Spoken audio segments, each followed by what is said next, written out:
Happy to have you aboard here for the Really Big Barbecue Show. Boing. We cook because we have to, and we grill because we want to. Hit me. Fine, how's it going? You have a great show. I'm a big fan. Boing. So what seems to be the problem here? This man looks like he's dead, and he's in the crackle. Charbono! It's all about the Charbono, dude! Succulent fish. What? He ate 54 wieners. So listen, Lavernius, shut your face. I'm shaking like a dog shit peach seeds. We have top men working on it right now. Top men.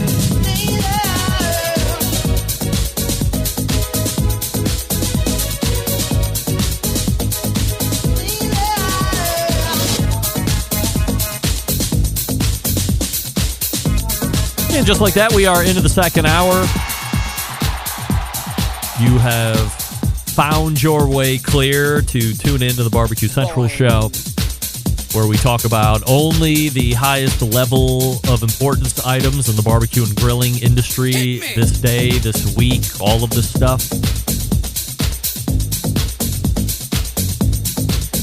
Boing. Still to come on the show this evening, Sam the Cooking Guy will be here in about 13 minutes from now. If you missed the first hour, you missed Ryan from Pits and Spit. You also missed Malcolm Reed from How to Barbecue Right and the pitmaster of Killer Hogs competition team. So, if you've missed that first hour and you're just tuning in, you have 60 minutes of luscious live fire fun and frivolity ahead of you, and you can always go back and get the podcast tomorrow, as we are always recording for podcast release. First hour will be in tomorrow early morning, second hour on Thursdays, and I'll tell you about Friday here in just one moment. We say good evening to those of you watching the show tonight through one of our video streaming partners, Facebook and Twitch/BBQ Central Show. You can also watch live on YouTube/RD Rempy, where the date is wrong, but we're still doing it live. We'll do it live. On April 4th. Do it live! We are doing it live. That's right. Calm down, Bill. We're doing it live. We also have a new YouTube poll question of the week. Let's update it. Sitting at 8% is the gas grill and pizza oven. Nobody likes that. Next up, charcoal cooker and air fryer. Nobody seems to like that except for Malcolm and Ryan and maybe one or two others that have voted here this evening. Coming up next, second place, 23% of you saying flat top and pizza oven. Yep. Which only means the one you want to see most come to fruition, pellet cooker and pizza oven. Yes, sir.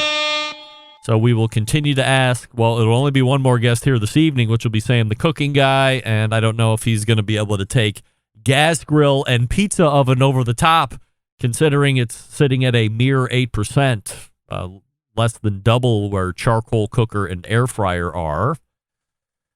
But, hey, it's just one of those looking to see what might be interesting. What company might want to come out with something that they feel has the pulse of the live fire community? And right now it's, where did it go? Yeah, pellet cooker and pizza oven will sit in the lead here right now.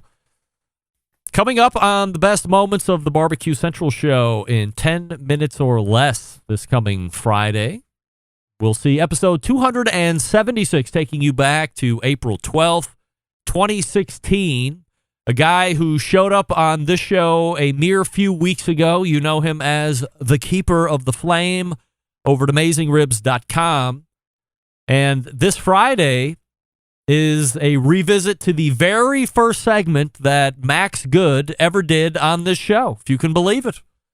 The topic at the time was the then newly released. This is how much time has eclipsed.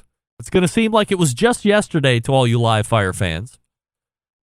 But the topic at hand, April 12th of 2016, was the then newly released and then titled Weber Summit Charcoal Grill. Now you would know it as the Weber Summit Kamado Grill, which they rebranded last year, I think, in 2022. It was quite a release back then, and there was quite a price tag attached to that cooker back then.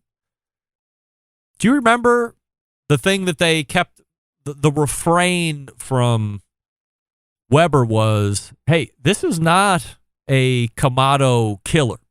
This is not in the same segment as a Kamado or a ceramic cooker. That's not what we're looking to do here. I mean, sure, we're talking about all the things that make it sound like it's ceramic, but this is not what it is. In fact, I did an interview with Kevin Coleman at the time, who was the grill master for Weber back then, 2016, and he talked about how it wasn't built to take ceramic market share. And then, as I had just mentioned, last year, Weber rebrands it as the Weber Kamado Cooker. Get that big stuff out of here. So what happened is, after 6 years of saying it's not a Kamado competitor, they opened both arms wide and said, hey, you Kamado Weber grill, you get in here. And they hugged it all out. And the grill said, I just want to be called some kind of Kamado. So the higher up said, yeah, you know what? We're going to rebrand that. We are going to drop Kamado in the name. Maybe we can get some sales. Maybe the sales weren't as brisk as they thought it might be, calling it the Weber Summit Charcoal Grill. Sticking Kamado on there gets market share from the real Kamado, the real ceramic cookers. Curious, certainly, but who's to say that's not the real reason? So everybody hugged it out. It's now the Weber Kamado cooker. But when you hear the best of back in 2016, first ever interview I did with Max Good, and he's been on the show a number of times since, as recently as a couple weeks ago, as we recap the 2023 HPB Expo, which was in Louisville, Kentucky. By the way, if you would like to hear a guest from the past or a segment from the past you think might be lost in the archives at this point, email John and let him know what you would like to hear. That's John Solberg, embedded correspondent from Michigan, second longest running embedded correspondent. Jon, that's John, Jon, at thebbqcentralshow.com. And make sure you tell him what you would like to hear, and he'll do his best to meet your expectation. Now, last week I had mentioned that I came across a, let's call it one-of-one gas grill that nobody else had here in the States. And I said, well, why would I say something like that? How do I know that nobody else has? Because they're currently not available for sale in the United States.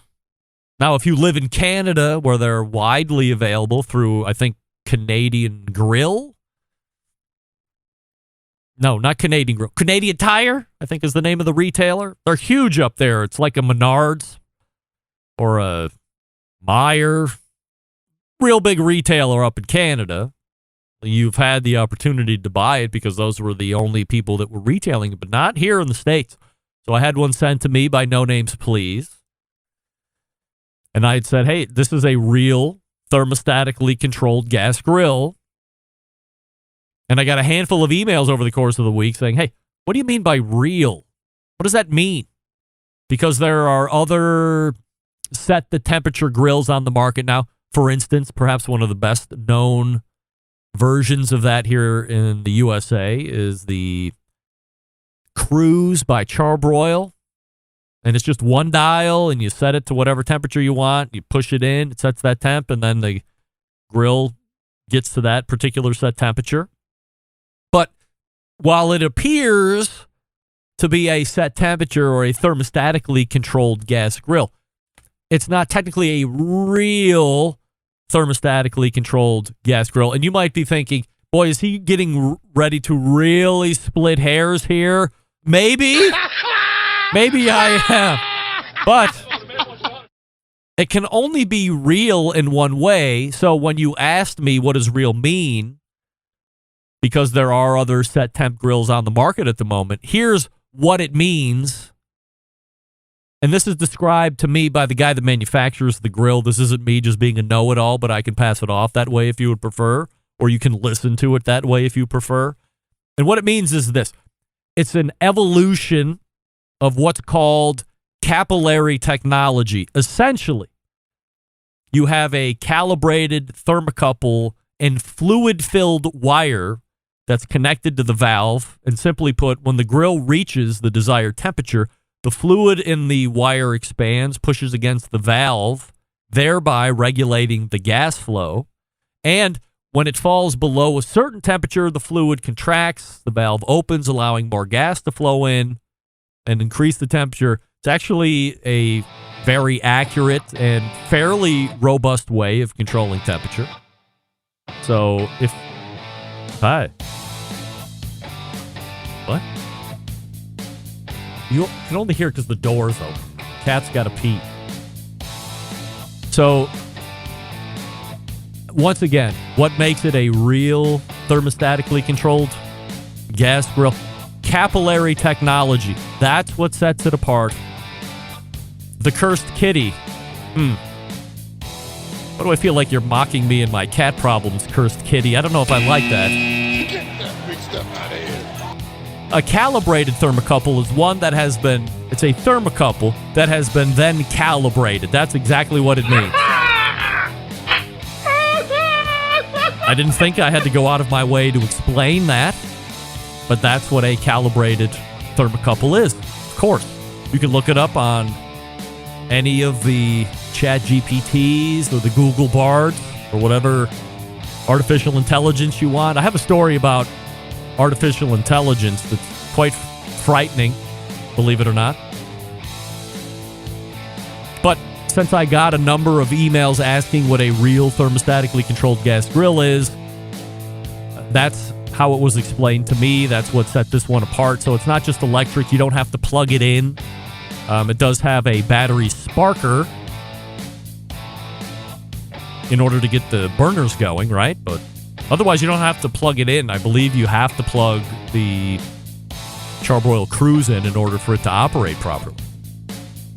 And once again, to my knowledge, this is a 101 grill sitting in the Rock and Roll Hall of Fame city right now, just east of the Rock and Roll Hall of Fame city. I look forward to playing with it after I return back from a volleyball weekend in Chicago. That'll be in 2 weeks' time, but I did a flank steak on it over the weekend. You follow me on social. You know it looked absolutely fantastic because it was. And that's what it was cooked on. High heat, very quick. So it performed well there, but I'll be more interested getting it into the oven mode and seeing how well that calibrated thermocouple works in the capillary technology. Sam the Cooking Guy is on deck, so stick around. We'll be right back with him. You're listening to the Barbecue Central Show.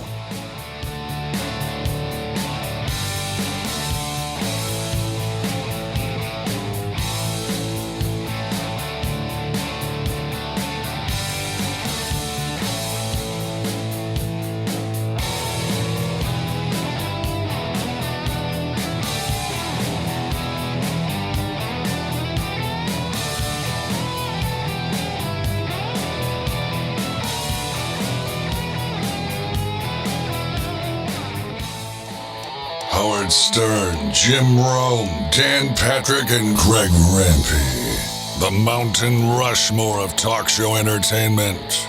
Now, let's get back to the Barbecue Central Show. Welcome back. This portion of the show being brought to you by Pit Barrel Cooker, the most unbelievable outdoor cooking device on the planet. Currently available in 3 sizes, a host of accessories to complete that pit barrel cooking experience. Doesn't matter if you're a beginner or professional. If it's a cooker you want to add to the arsenal, visit pitbarrelcooker.com and tell them the Barbecue Central Show sent you. Joining me now, the second hour first guest and now second guest here this evening because we're running the gamut. A YouTube sensation, a cookbook writer, author extraordinaire, and friend of mine, Sam the Cooking Guy. Hey, Sam. Good morning, Greg. Morning. Good morning. Good evening, Greg. Good morning. Wait, I should probably move the screen so Why? I'm a little... Well, I like it when people are like this, almost the same size. I should sit up too. Is that better? See, look at you. You care about sound and video. I appreciate that. Why wouldn't I? I tell everybody, if the choice is video or sound, I only care about sound. I don't care that people make their background all nice. I mean, not everybody can have the magical skyline of the Bomb City, USA behind us. However, it's sound first and then everything else second, nevertheless. Well, speaking of sound. Yes. Shall we discuss your first effort online? Do you want to play a game first? Yeah, I love a game. Yeah? Love a game. Right, let's play a game. But you're not getting away from us talking about no. Your very first time. What did I do with this? Oh boy. I'm not going to what you think. I'm not going to Clubhouse or anything like that. I'm trying to figure out through all my various screens. Because we know Clubhouse is not going to work for sure. No, you're going to something that should work. Yes, of course. Go ahead. Tonight, because you have often said, I would love to play the 100% Assurity questions game with the embedded correspondence one time. I thought, why not carry the questions over from last week and play the Sam the Cooking Guy singular 100% Assurity question? Oh, I love it. All right. Love it. Sam, yes. Before we get started, why don't you tell us a little bit about yourself? Well, Greg, as you've already mentioned, I'm a YouTube sensation. I can't believe you say that each time. I'm a YouTuber. I'm an author. I'm a restaurateur. I'm a father of 3 and a grandfather of 2. Wow. All right. Well, thank you. Very good. Youthful age of 63 years old. Here we go. Bring it on. Sam, 100% yes or 100% no. You have full brand awareness of Broil King. Absolutely not. So it's a 100% no. All right. By the way, I listened last week, yes. and I was playing along in my own head. Hopefully not out loud because I was in the car by myself. This is not to diverge from the game, but this is exactly my point. Who was on the show last week doing these Assurity questions? People that you would say are well-versed, well-steeped into this subculture. So I think everybody said they had some kind of brand awareness, if not full brand awareness of Broil. You did refer to, I feel like at some point you referred to the group as, maybe you didn't say geeks, but what you were inferring was that those people that were playing were deep into this business. Yes. And should know. And I don't feel that I'm exactly part of it like those guys, I agree. Like you guys. I think I'm on the outside a little bit. So I'm more a regular consumer than being as deep in as those fellas. So. Yeah, and you had no brand awareness of Broil King, which is exactly what I was concerned about. None. Yep. All right, the next question is this. Sam, 100% yes or 100% no. The rub market is oversaturated. 100% yes. All right. Which did not preclude me from putting a couple rubs in my next cookbook that will come out next year. But that doesn't mean I'm out flogging them. Yeah. Doug Scheiding, best of luck to you, and I hope they're fantastic. And I'm sure they will be. I like Doug a lot. By the way, I've only been waiting 2 months to bring it up, but you also introduced a rub to market as well. No, I didn't. It's not a rub. It's 100% a rub. It's not a rub. Sure no, it's a seasoning. It's a slang term. Rub. It's a stop, please. Well, all right, next question. Rub is what the good old boys are rubbing on their butts and shit. That's not me. This is just, you could put this on your eggs in the morning. That's not a rub. Sam, 100% yes. And by the way, you should. Yes. Of course. 100% yes or 100% no. You would rather koji a steak for dry aged flavor versus waiting the actual time for a real dry aged steak? 100% no. Oh. I love waiting. I do love waiting. And which, by the way, is different from your first guest that said what he really loved. Was his name Mike? We'll talk about him. Your very first show, your very first guest, that he talked about, he loved the waiting. That's what he loved. Yeah. I do not. I love the waiting of the dry aging because I watch it happen. I'm fascinated by how, by a bark like it gets. Go ahead. All right, next question. Sam, 100% yes or 100% no? You have eaten duck heart testicle paste. You know, I heard this and I was like, what the fuck I is know. that even? I've had hearts. It's literally not duck heart I don't and think. testicles. I've had chicken. It's all together? Yes, it's a paste together. Jesus God, man. I'm going to Seoul tomorrow. I am not even imagining they would have that. No. What? And how many had? And where did that even come from? No, that was Jeremy Umansky's Koji thing. Like he's a big believer in using everything, and I think with the use of Koji, you can take organ meat, take out whatever nastiness they would normally afflict on your palate, and make them delicious. As somebody who was standing in front of a spoonful of heart testicle paste 2 weeks ago, going, how am I going to tell this guy no to his face? And I didn't. And then I ate it, and it was umami and delicious. I could see it spread over toast or bread or whatever. It was great. Like anchovy or something? Jeez. Yeah. I mean, it was anchovy-esque, I would say, in a way. But like I'm a big anchovy / fish sauce fan. Same. Put that shit in everything. Yeah. But that, please. Yeah. Sounds weird. Duck heart testicle paste. Yeah. Sam, 100% yes or 100% no? Jeremy Umansky has made a successful bid for 2023 Barbecue Central Show's Guest Hall of Fame. Can you say that again? It didn't really sound like a question. It sounded more like a statement. Jeremy Umansky has made a successful bid for the 2023 Barbecue Central Show's Guest Hall of Fame. 100% yes or 100% no? Shouldn't you say has? I mean, Jeremy Umansky that is the third word in the sentence. Jeremy Umansky has made a successful... You left that out. That's why I thought it was a statement. No, I'm saying put it first. Has, not... Okay. Yes. Has. 100%.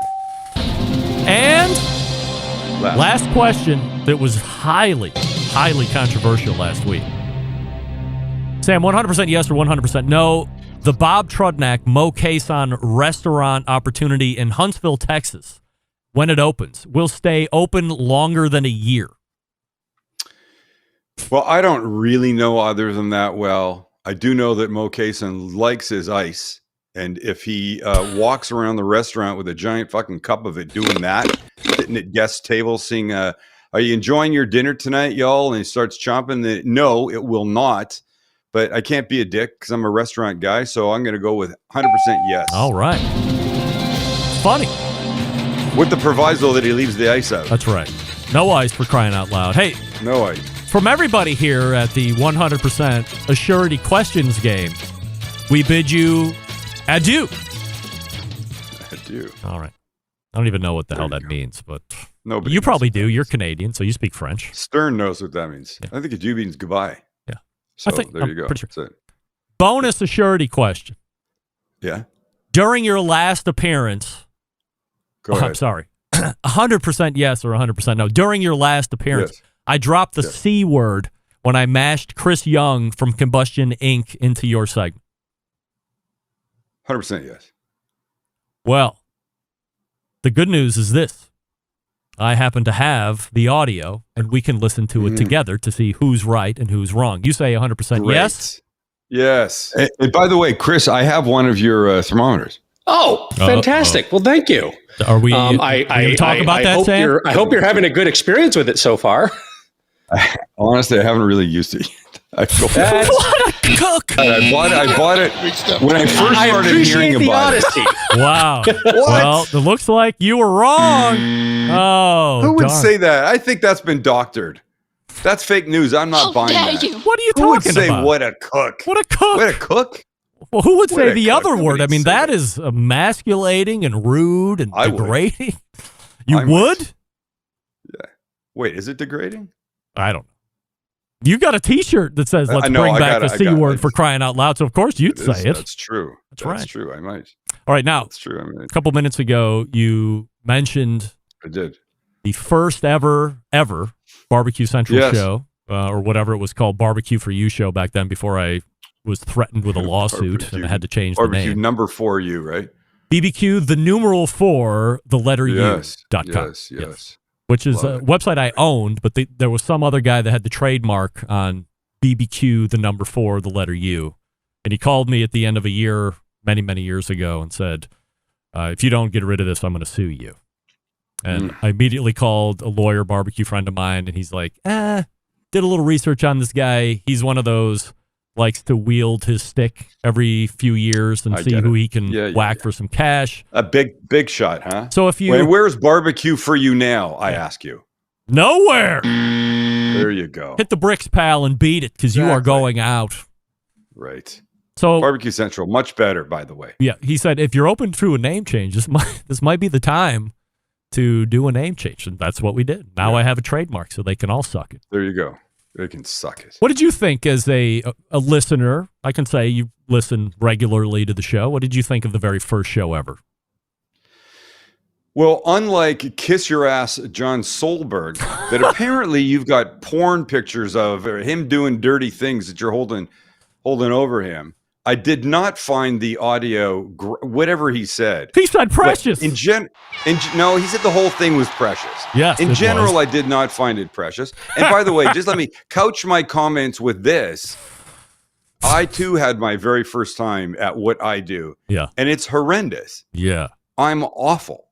Yeah. So I feel that I come from a place of understanding, so I can say this to you. Mm-hmm. So how bad was it on a scale of 1 out of 10? No, it wasn't that it was really bad. The audio, honestly, it sounded like you were calling your own show from a cell phone someplace. Yeah, that's exactly what happened. Solberg was saying. Solberg loved every part of it.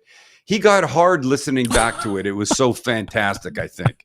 So the audio was not that great. You sounded, sir, depressed and sad and had no energy. I know. It's horrible. No energy. But by the way, I'll send you the link to mine. Mine's 90 seconds. You can watch it in no time. And I too had no energy. And I don't know why. I think you're just you have so many things in your head. You're trying to do the right thing and remember the right things and make the right moves that you don't have time to think about having any energy yourself. Your energy is going into thinking as opposed to being. Which is a problem. But your guy you had on, was his name Mike? Bob. Which I found it funny that you just our first guest is Bob, which no last name. Didn't Bob want you using his last name? Was he in the witness protection program? Bob probably had one of those dumb forum handles, like Bob. By the way, you never would have. You could have used his actual last name. You never would not use somebody's last name now, ever. And by the way, speaking of no energy, Bob had all the energy. Bob was great. He was better than you. I know. I said that. He was animated. He said stuff. He's a professional. It's like, and your question to Bob, let me see if I can get this right. Oh, God. You said something like, I hope I get this right. Do you have a favorite meat or piece of meat or whatever that you like to smoke over the others? Like, do you have a favorite meat or piece of meat or whatever? Or whatever. I don't even know if I said like whatever. Did I really say that? You listen back. Oh, I don't want to. Yeah, Cook. Those listen first back. 12. Those first 12 were brutal.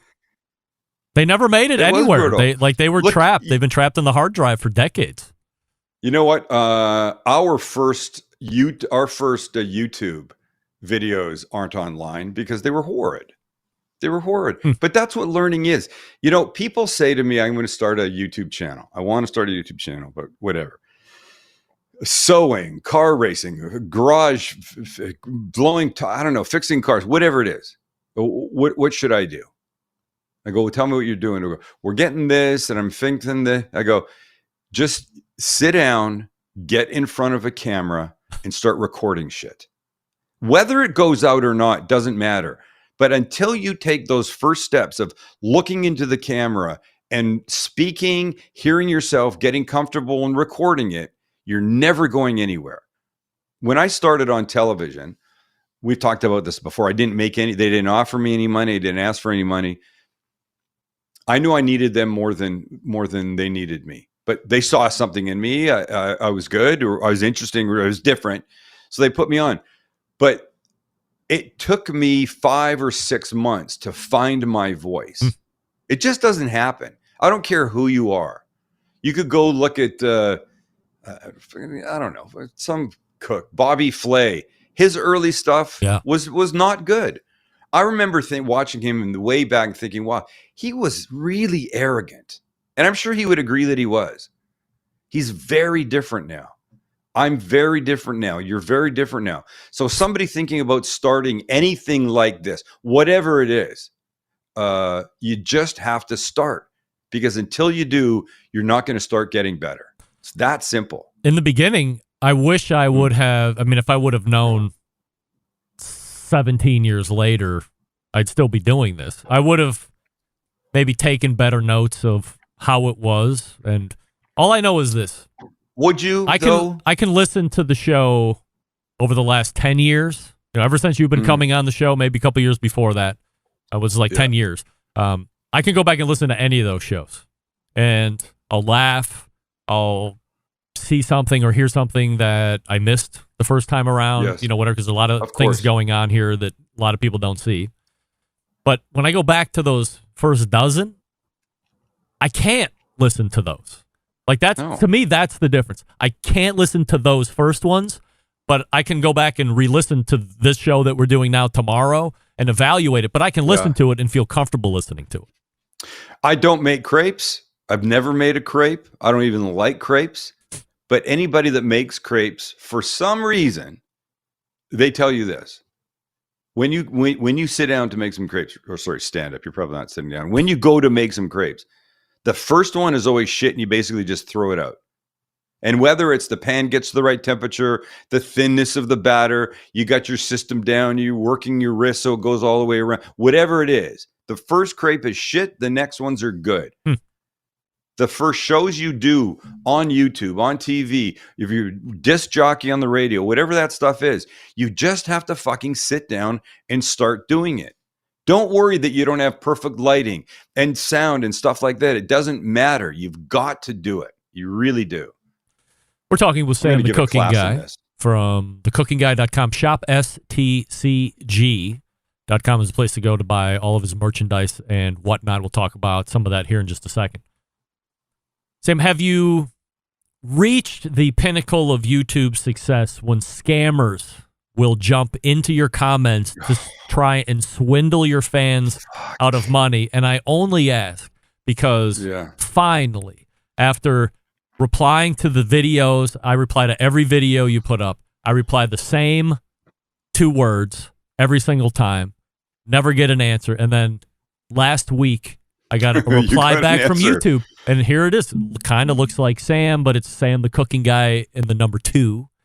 And it says, return my DM or whatever, and you can win this, whatever. And I was like, wow, finally, somebody's trying to scam me. Somebody read my comment, and I'm happy now. But so is that is that when you know you're big enough where people might actually fall for somebody getting into the comments? I don't know. Look, scammers are such fucking pieces of shit that I'm sure. Yes, I think the low-hanging fruit are channels with we have a lot of engagement. We get thousands of comments under videos. A lot. Which is great. I'm thankful for it. But I say almost every week, I want to turn off the commenting. I don't want people getting screwed anymore. We've said it countless times. Don't believe this. We're not going to reach out to you that way. When we go to give something away, and we give a lot of stuff away. Yeah. We're just giving away the Traeger flat rock. I said it in that video. Don't believe somebody that says you've won this. Reach out to us, pay shipping, and you'll get it. That's not the way it works. We say, if you've won something, we'll say your name. Greg Rempe, you've won.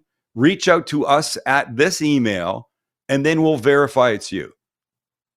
And then that's what will happen.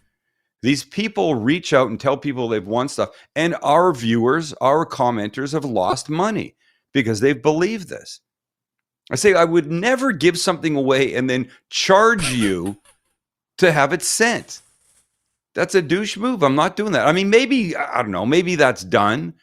But I don't think you can give something away and then require somebody to pay shipping. I don't know. I don't know what's legal, what's not legal. Maybe people, it's terrible, but I feel so bad. I want to disable the comments. And Max goes, look, I think we're making a dent. We're letting people know often enough that it's not us.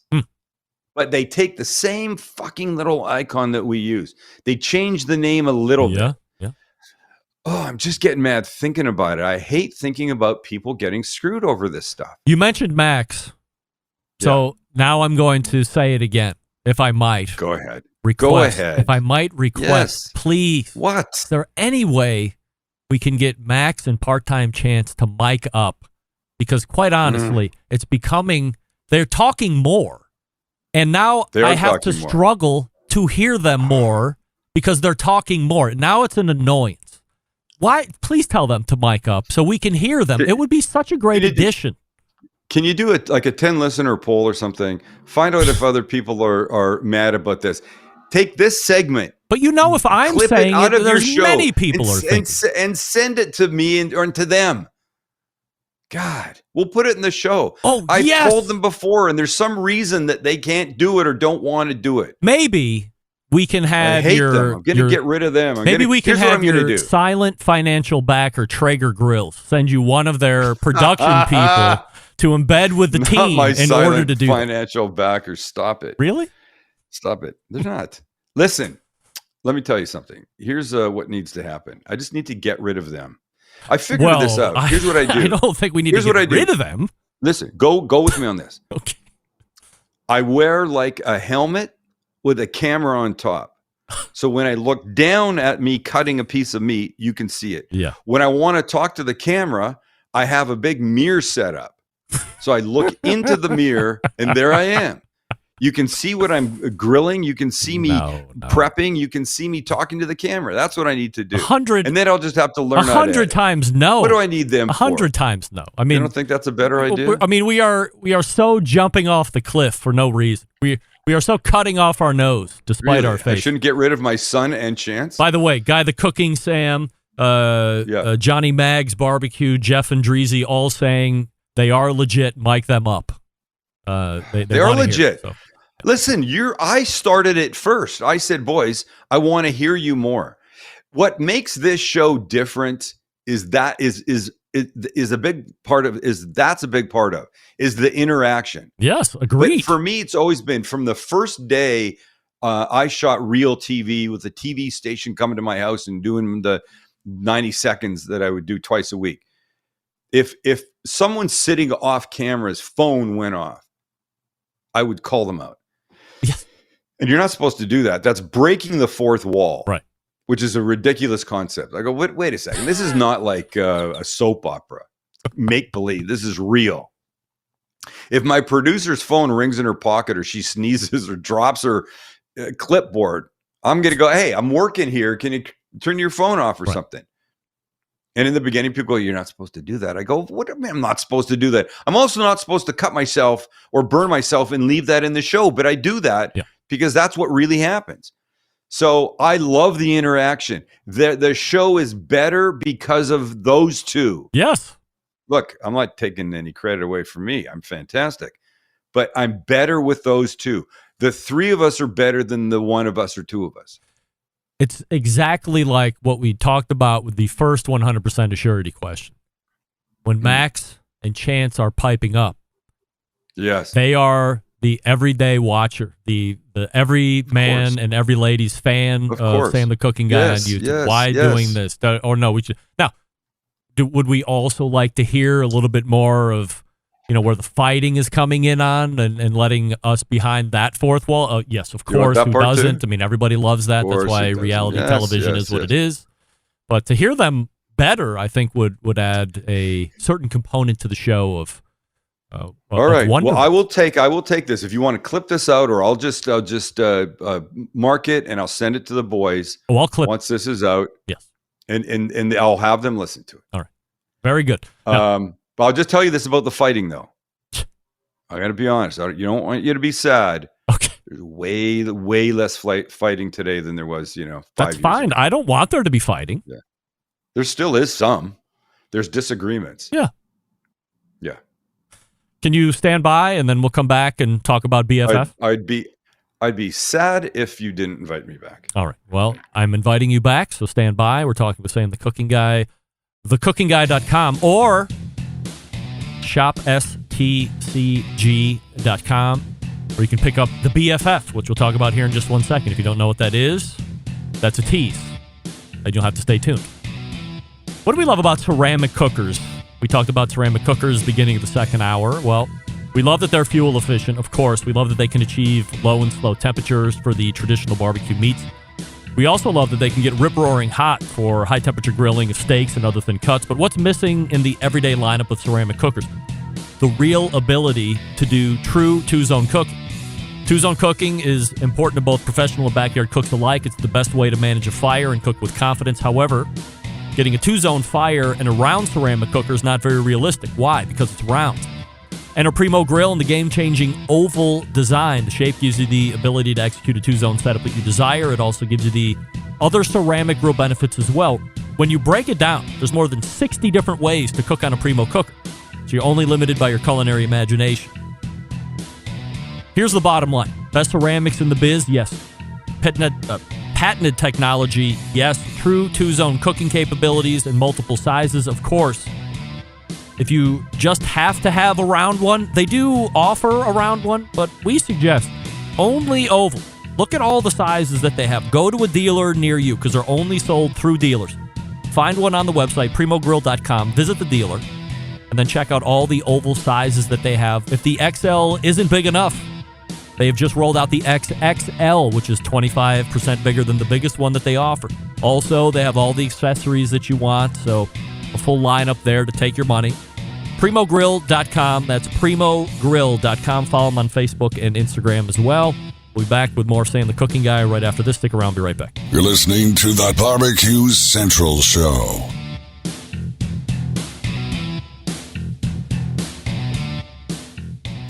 Let's get back to a guy who has more experience giving you his opinion than he actually has cooking.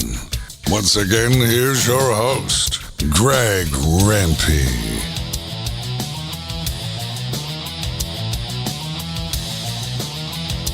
And we welcome you back to the show here, joined by Sam the Cooking Guy. You have a first ever seasoning that you have released called the BFF. Best fucking flavor. Or that.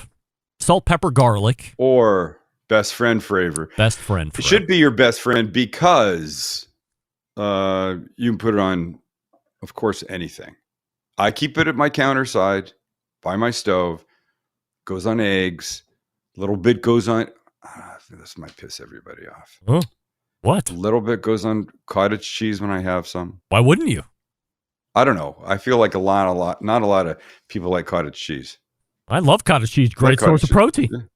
Oh, excellent. Good. I love cottage cheese. I put it in my lasagna along with ricotta. It's so good. Yeah. So good. It belongs on everything. Then if you just keep it there, and ours comes in a cool little pouch with not what's the seal thing at the top? Yeah, the Ziploc. But it's not like a Ziploc bag. It's the press one. That's really cool. I like that. Yeah. So, first one. Will we do other ones? Perhaps. It doesn't mean that I can't say that the rub world is done. Sam, do you want to play a game? Yeah. Another game? Sam, 100% yes or 100% no. In addition to the BFF seasoning, which is already available, you are going to release an activated charcoal rub. That's not true at all. 100% no. Oh. Some would say it's overplayed. Dick. So played. It's so played. Why does it take so long I keep saying this in your world. Yes. Your world. And I keep saying, which this is is not my world, buddy. Yeah. No, once again, you're that geek level world. Yes. Yeah. Why does it take this long to get BFF to market? Were you just like apprehensive about bringing salt, pepper, garlic rub or No, seasoning to because market, or what? You gotta get the ratios right. You know, you want it right. You want packaging right. You want it to look right. You want it all to be right. But this is something that you've been using, that you've just been making it yourself and just having on hand all along, right? Yes, so of course. You have to find a co-packer to do this? You gotta have, Who do you use for co-pack? This kind of stuff, which is none of your business. What you want to know how much I made last year? Where's that question? Do you want to know how much I made last year? No, I would Are you never sure? ask that question. You sure? Yeah. Are you sure? Yeah. All ask right. me once more. Are you sure? Yeah. Once more. No, I don't think so. I think I learned my lesson. It just takes a while. You got to get the right salt. You need the right coarseness of pepper. You need not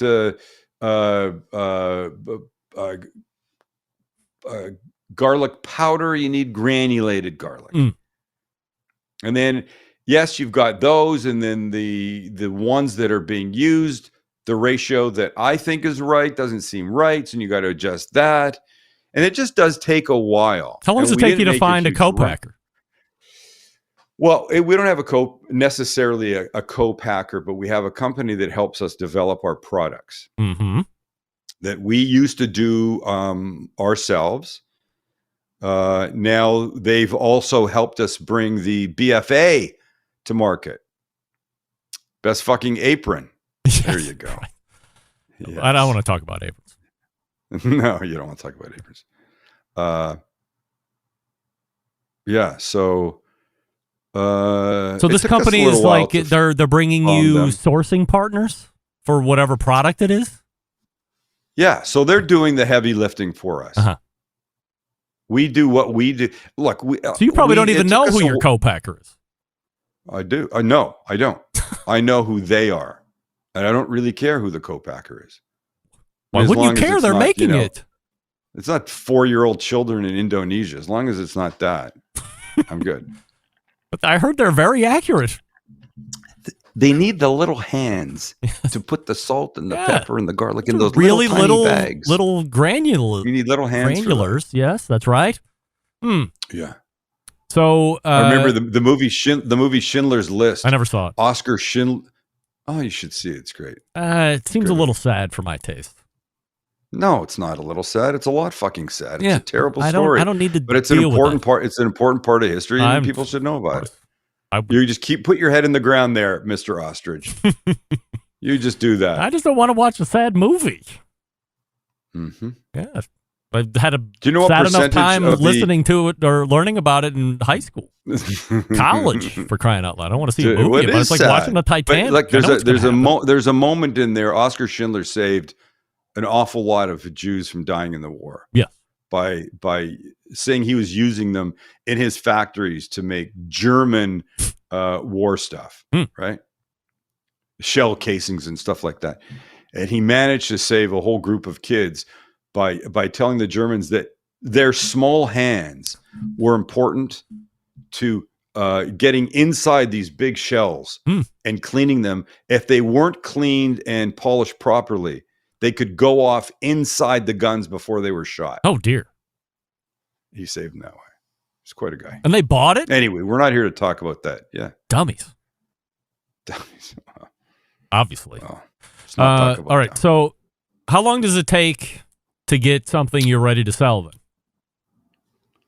BFF. Let's see. The BFF, it was probably 10 months from when we started it. Wow. Yeah. Maybe a little bit less. Look, Greg, I turned my next book into my publisher a month ago.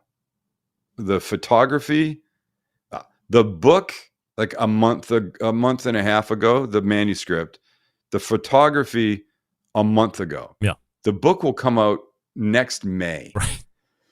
More than a year. Everything takes a long time. If I was self-publishing a book, it could be out, I could do the photography today and it would be out, in a week. Yeah. Literally. Make an Apple book in no time and then sell them one at a time, or, order 50 of them and then sell those on my website as they came out. But that's, that's not what I do best. I write. We take pretty pictures. Lucas Barbieri and I don't use a food stylist. I do it all. Lucas takes the pictures. They're beautiful. You didn't like that gorgeous fucking tomahawk that I sent you a picture of because it was overplayed with the charcoal on the outside of it. I think it's maybe right now my most favorite picture of the book. I think we've gotten into a weird thing where you make things up about me. I never once did I say I sent you those pictures. What like did you say? Did you not do the overplayed thing on that too? No, I said it looked absolutely delicious, and then you said that it had the charcoal rub on it. Oh, and then you said it was overplayed. Yeah, but I was just being. That's all I heard. It's all I could hear. God. All I could hear was the overplayed. Last month, you're telling me where my business alignments were, and now you're telling me. Wait! What was that? Speaking of liking to hear the fighting, people love this part. I told you. What was the business alignments? What does that even mean? You said that business alignments. You said that I could not separate myself between liking Traeger products, but not liking how they operated as a business entity. You said, at least for me, that wasn't possible. Right. And then that's when I brought in Chris Young. I called you a cook. Right. And we went from there. Cook. Yes. Right. Yeah. But I had a number of people stop me at the HPB Expo and say, randos, like, "Hey, are you the Barbecue Central show guy?" Yeah. Because it says, and I have my shirt. And they said, we love Sam's a cook. We love the cooking guy. Nobody said anything about the cook part. But they were like, we love the fact that you guys were really I didn't think we were exceptionally more back and forth last week than we have been in the past. You know what this is? This is just real. I thought it got more pointed when I asked you how many burritos or tacos you needed to make to break even in the restaurant. You got all, skittish I don't like to talk. Boy, jeez, can we talk about Cuckoo's Nest though? I don't even know what that means. Not that we opened a fried chicken sandwich restaurant. You did? Do not. Jeez, I mean, it's tough to keep up. You're a prolific restaurateur. Sorry. So okay, we have not tacos. Go ahead. Sam Burgers. Say it like one word. Sam Burgers. Samburgers. People come up to me sometimes and they go, "Hey, we ate at Sam's Burgers yesterday," and now I'm forced to correct them. No, then I'm forced to correct them from one stupid name to another one. I go. So always, how was it? Great. Can I just? It's not Sam's Burgers. It's Sam Burgers because that's much more intelligent. You correct them. I correct them. You don't. I don't want them saying it wrong. You just want them going. It's like no presses, no presses or bad press. It's a good fucking name. Yeah, Sam's but I wouldn't get your panties in a bunch. Is as easy as John's Burgers or Greg's Burgers or Doug Scheiding's Burgers. No, it's not the same as Greg's Burgers. No. Sam Burgers and Greg's Burgers are not the same. Sam Burgers runs together better than Greg's Burgers. Listen, Sam's Burgers is not Sam Burgers. Sam Burgers is like hamburgers. You're only changing one letter. Sam Burgers is one hell of a genius name. Sam's Burgers is just nothing. Sam Burgers sounds like hamburger with an S on the front. Thank you, Sam Burgers. But Greg Burger doesn't sound the same. But then we have, we have not tacos. We have Sam Burgers.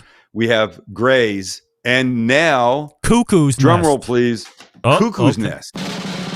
I want to show you a picture. It won't be good if I send it to you. Can you put it up? I can because it's beautiful. Thank you. Now, is this a Nashville hot chicken themed sandwich place? Not necessarily. No, hold on. Greg, Guy the Cooking Sam says the next restaurant you should have is called Steamed Hams. What? I don't know why that is so Tell funny. Him just go have steamed. Tell the guy the cooking Sam to just go eat some Loco Moco. Yeah. I don't even know what that means. Oh, did you text it to me? Oh, should I not? That's fine. Email it? I just got to. I can email it. No. I just got to come by email right now. I just got to go to the message. Just stand by. I was looking for the email, but here we go. All right. Look at this. Blow it up. Bring it out here. Blow it up. Bingo. Look at that. Now that's a Nashville Korean hot fried chicken. No, it's not. That's our Korean fried chicken, our KFC. Wow. That's it's decidedly Asian flavors. All right, let me see if I can pick this apart. So, for those that can't see it at the top, but I have a keen eye. There's half the Sam face branded on top of it. The bun. I can all see. Of them. I don't know if anybody can see this, but you can see it just right there at the top. I could send another one. Then we have pickles. Yes. There's probably maybe some kind of a sauce or something on the lid underneath. Yep. A little bit of what's on the bottom. All right. So then we have the nice, is this a chicken breast or a chicken thigh? No. God, breast. Chicken breast. Jesus, man. Yeah. Breaded. Chicken thigh. Chicken thigh. Oh, brined. Okay. Good. Yeah. Good. It's brined, and dredged, fried. Yep. And then it's in our Korean spicy sweet glaze, which is incredibly delicious. I should just send you some of that shit. And then there's there's mixed Asian vegetables underneath, and like a soy marinade, and then the bottom is a sambal aioli. Sambal aioli, flavor explosion. Holy really good. And then sambal aioli made with Kewpie mayo. Yeah. I love that Kewpie mayo. Yeah, I love Holy Kewpie moly! mayo. All right. And then if you want it like super hot, we have a spice dust that goes on top of it. Yeah. That has a ghost pepper powder. Oh, come on! Who's getting that? What percentage of people are ordering that? Maniacs. Less than 5. Less than 5%. Because if you have, maybe 2%. People see it and they order it, and we've instructed the counter people to say, just so you know, it's very spicy. So here's the deal. On the Scoville scale, jalapenos are somewhere between 8,000 and 10,000 Scoville units. Yeah. Habaneros, 300,000. Ghost peppers, 1 million Scoville units. And for those that don't know, the Scoville scale is how you measure like chili pepper heat. 1 million units. If you think a jalapeno at 10,000 is a lot, a Serrano is what? Let me see the list. A Serrano is, I can't see. Serrano's 6,000 to 23,000. Right. Cayenne 30 to 50,000. Yeah.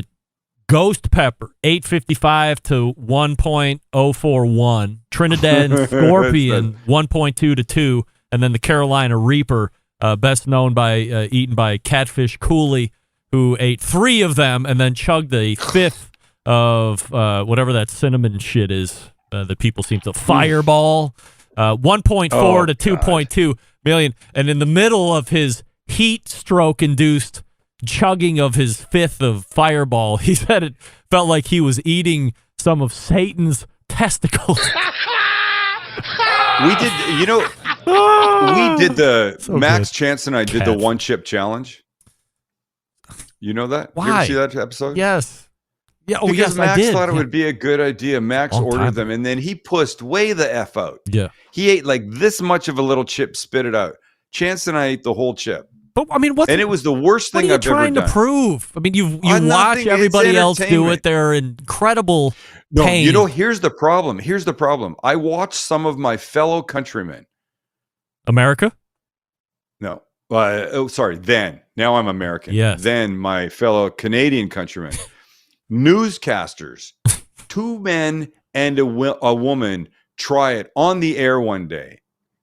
And while 2 of them thought it was pretty hot, one guy was like, it was no big deal for him.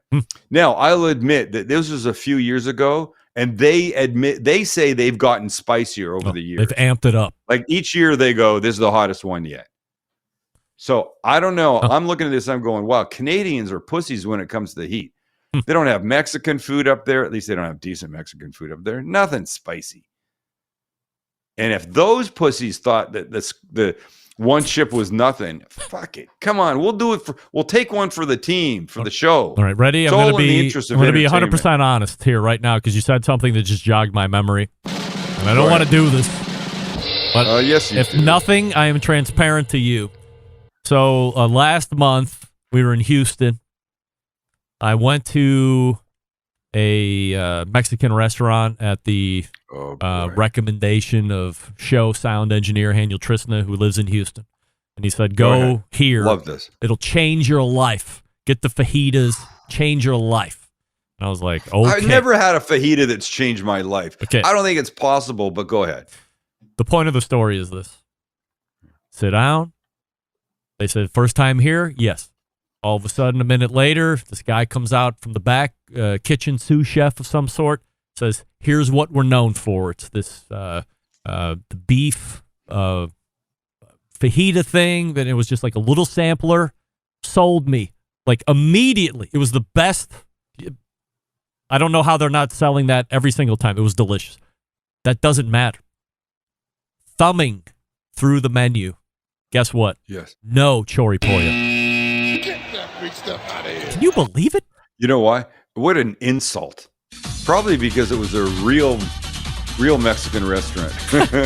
And that's why. So I immediately looked up to my wife and I said, holy shit, there's no choripollo on the menu. I can both have to and I can't tell Sam because he'll say, well, you're probably at a real Mexican restaurant because real Mexican restaurants don't serve choripollo. I just said. Wait a second. I find this interesting. Yeah. You go to a restaurant, they go, have you ever been here before? And as you're saying no, the guy runs off to the kitchen. And what price point was that on the menu? Oh. Did they do that for everybody? Well, so what it was, so it wasn't the same person. The hostess sat us down, said, is this your first time here? We said, yes. So she sat us down, must have like radioed back to the kitchen and said, table 17, first time in. And then a sous chef comes out with two little plates with just a sampling of this meat and how they like a couple it. of bites on each one? Yeah. And I said, you there with the whole crew? This is what we're known for. And I was like, okay. So I had it, Becky had it, and we both looked at each other and we were like, this is some really great beef. And on the menu, you ordered it by the pound. So it was 1 pound of beef, 1 pound of chicken, on and on and on. It was great. Quantos? Yeah, it was How great. much? Do you remember? Well, I can tell you the whole dinner. So we got that. Yes. We got how many of you? Just my wife and I. And we got she might have got one margarita. I don't drink, so I didn't cost anything. Yeah, I know you don't. And then drink. sopapilla and a flan, which was mind blowing. I think we were out after tip $100. Oof. Said no one ever. $100. That's not bad. No, I'm not complaining. It was great. And wait, did you get that beef? Yes, we got a pound of beef and a pound of chicken. It was delicious. And what did with Becky? What? We ate that together. Oh, you got one order. You ordered a pound of it and split. Yes, yeah. Got it. Pound of the beef, pound of the chicken. Do you remember how much it was? $100. No, with just that one beef thing was. Oh, $40. Yeah, maybe. Might have been less. Probably. I mean, it's flank steak, so it's not like it's Wagyu.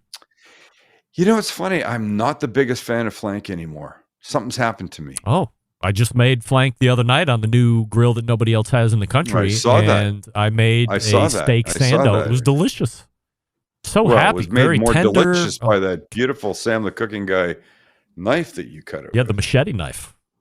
Yeah, wait till you get the next one. The boner's coming. What? 6 inch. If I had a nickel. 6. Yeah, I bet. We have a 6-inch boning knife coming up. Flexible blade and everything, huh?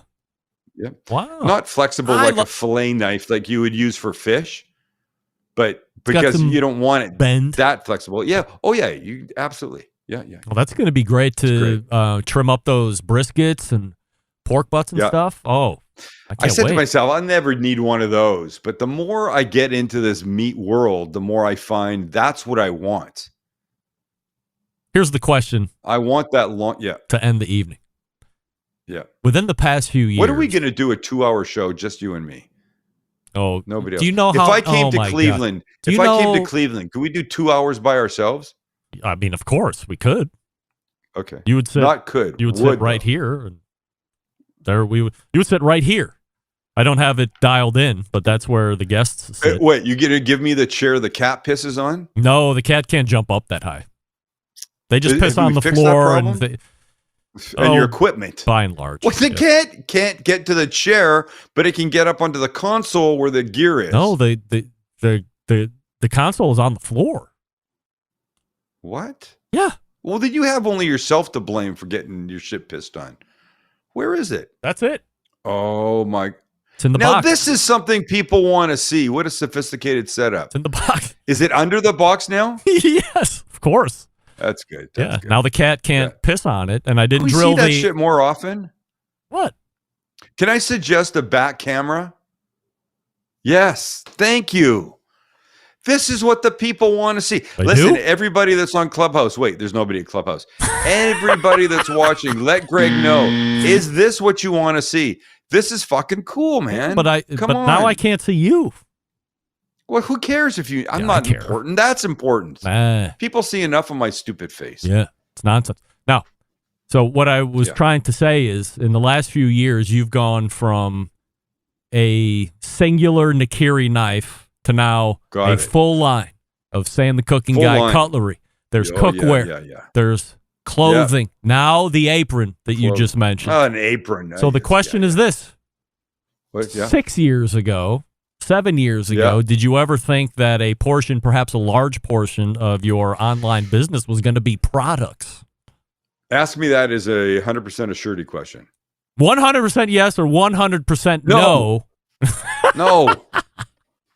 I didn't think that a big portion would come from products. I didn't. But this is like, did you want to do that? Did I want to? Like some people are like, I don't want to. I want to sell to my audience. Wait, huh? Like some people don't want to sell to their audience. They feel don't like want weird to sell about to their audience. Yeah. And here's what's interesting. They don't have to buy it. If they don't like the idea of having a cast iron pan, and I say it all the time. I go, look, if you don't buy my cast iron pan, I'm okay with it. Yeah. You should just go get a cast iron pan. And the best one you should get, if you're not buying mine, you go to your grandparents and you take theirs, assuming they're not using it anymore. I have and a lot 3 of my grandmother's cast iron pans that are probably now well over 100 years old. Wow. But that's the beauty of cast iron. They say cockroaches are going to be the last things on this earth. No, they're not. They've got a fucking life expectancy of something. The cockroaches are going to die. If nuclear winter came, the cockroaches would be gone. Yeah. And the cast iron pans that were not in the direct, the blast zone of where the bomb fell, blast zone, they'd still be around. They're not going away. Right. That aluminum shit, the stainless steel stuff, goodbye. Non-stick, see you later. But cast iron is never going away. And by the way, all this month on Sam the Cooking Guy on YouTube is Smash Month. Every day, every Monday, Wednesday, Friday, we're smashing something. So is that why you did the best burger ever made version 3 yesterday? Wow, it was so good. So good. So good. I just made smash burgers for the first time on my griddle indoors last week. And? Delicious. Yeah. I don't know why I waited so long, but I did. So Sam Burgers, or Sam's Burgers, as you call them. Hamburgers. Sam's Hamburgers. It's a smash burger thing. And you know what? We had 2 influencers from LA in today. Name them. No. Jeez. What do I have to? I just wondered who they were. Was one of their names David Dobrik? No. Damn it. No. So they were in today, and we did a tasting of everything, Gray's and Not and Cuckoo's Nest and Sandburg's. And I said, here's what I want you to try from Sandburgers. I want you to try the not so basic, which is it's our cheeseburger. It's short rib, brisket, and like chuck blend. That's delicious. Cheese, kind of a delicious hamburger, in and out-esque type sauce. Right, it's great. But the other one I said I think you should try is we have a jalapeno with guacamole, jalapenos, crispy onions. But I said make that one in the chicken. You have a ground chicken option, a salmon ground option, and that. I think people overlook how fantastic ground chicken as a burger, especially as a smash burger, is. And it stays together? Yeah, it stays together. Wow. Here's the thing. You don't think it would. Right. We did a smash chicken patty in this smash month. I don't know what day it's going to air. We've already shut. And it's pretty loose. But when you get it on the flat top and you smash it down, once it gets a crust on it and you flip it over, it stays together. Yeah. But it's really good as long as you use chicken thighs. Chicken thighs is really a good way to go. I like you chicken can thighs. Chop them, you can grind them, whatever you do. We use chicken thighs at the restaurant. We grind our own. They're really good. Every time I have one, I'm like, fuck. I forget how good this is. And when you go to the restaurant in the menu, you can choose beef, chicken, salmon, or beyond. And the beef option, the blend says Sam's favorite. Most people order that. It's also the only beef one. And people go, what should I get? And I go, well, look, I love the beef, but chicken, I think is missed out on. It's so good. You should try it sometime. Use your deal. Use your new electric dialable, whatever it is. Smash. Well, no, you can't smash on that. There's not a flat griddle on that. So use your Traeger flat rock. Oh, wait, I forgot. You don't have a Traeger flat rock. Still no. You have a Blackstone? Yes, of course. Do you have a Camp Chef? I don't have any Camp Chef. No. I have. What do you think about it? What is your knowledge of Camp Chef? I mean, aside from not having any of their products, I have a vast knowledge. Yeah. They've been on the show. Okay. I know their brand. I know the brand that owns them. I know their innovation that they're bringing to market, which is pretty nice. They're a pretty well-respected brand. Might be in a little bit of trouble, maybe in the financial sense, but nothing like earth-shattering. But there appears to be some chinks in the armor there, but I think they're working that out. But they're a great company. Yeah. Why? Oh, no, I'm just trying to name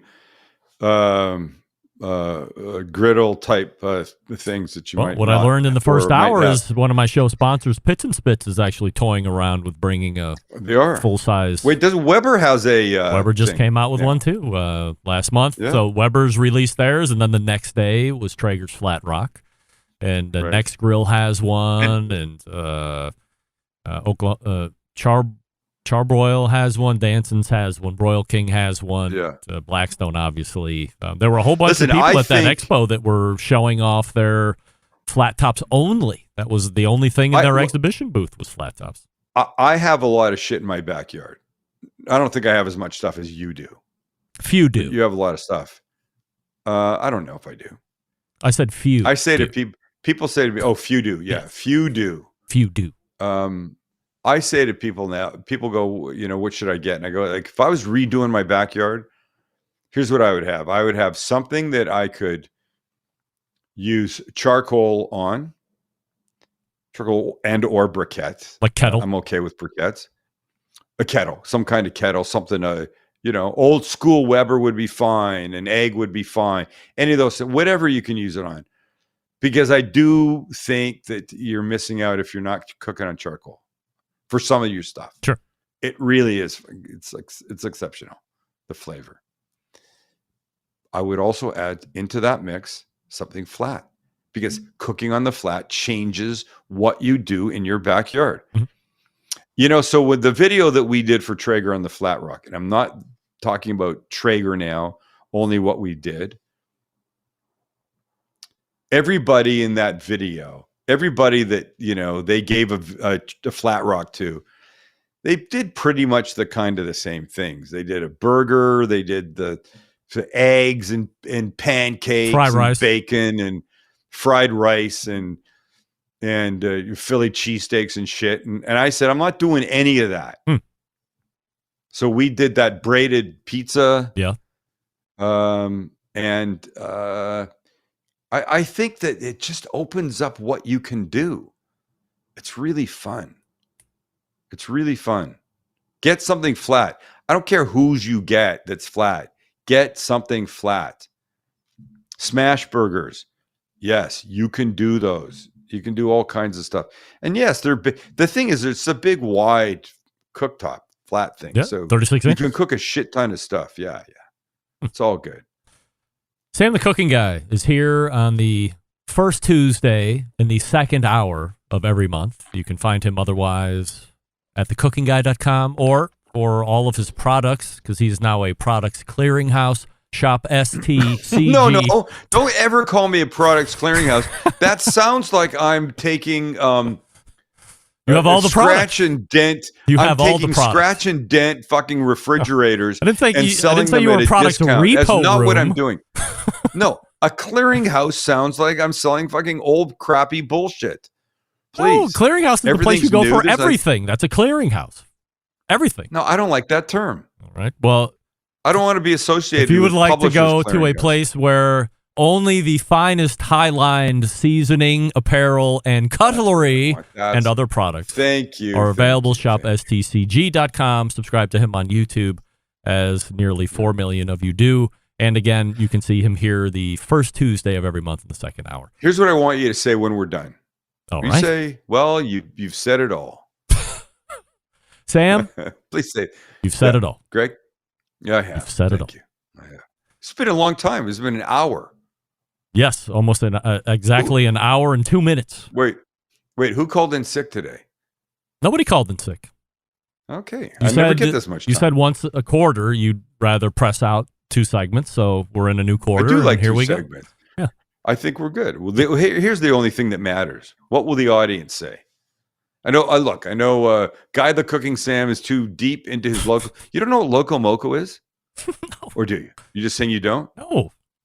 What's Loco Moco? It's a Hawaiian dish. Like food? At its most basic form, it's like a big scoop of rice.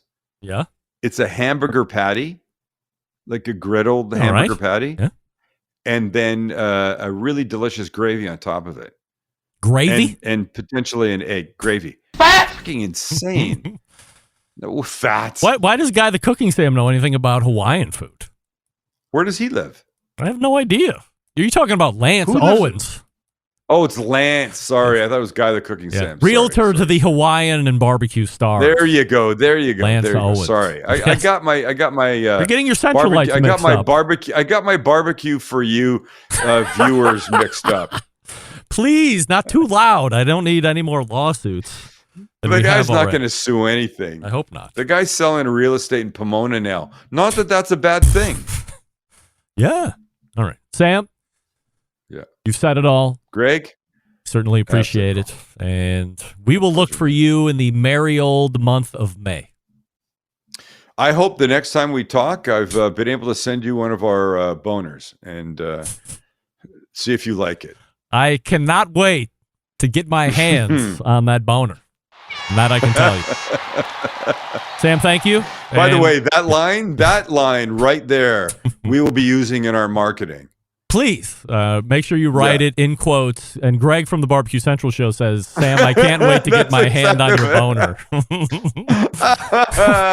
Oh, my God. And to hell, fantastic. To hell we are going. Thank you. No doubt. Sam, thank you very much. Oh, shit. My friend. You're welcome, buddy. That's Sam, the Cooking Guy right there. And we will go ahead and get ready to run out of here as we make a quick adjustment. A quick adjustment. All right, all the way back in the first hour, Malcolm Reed joined us in the first interview segment, and then it was Ryan Zaboral from Pits and Spits in the second hour. All of the second hour, including a whole hour, was Sam the Cooking Guy, thecookingguy.com, or for his product shop, stcg.com. Smoking Joe's Pit Barbecue. Tune in next week as Sam announces his new restaurant, Sam's Green Eggs and Ham. Yes. We will see.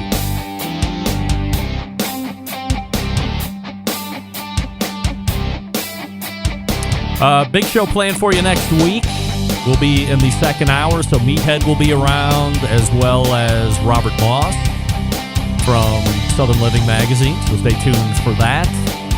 If you're going to be around in the Chicagoland area this coming weekend in McCormick Place, and you want to see me watch volleyball, let me know. We can do that. So how do I always leave you? September 11th, 2001. I will never forget. Until next Tuesday at 9 p.m. Eastern. This is your program host and proud U.S. American, Greg Rempe. Good night now. This is Steve, the Cookout Coach, and you're listening to the Barbecue Central Show.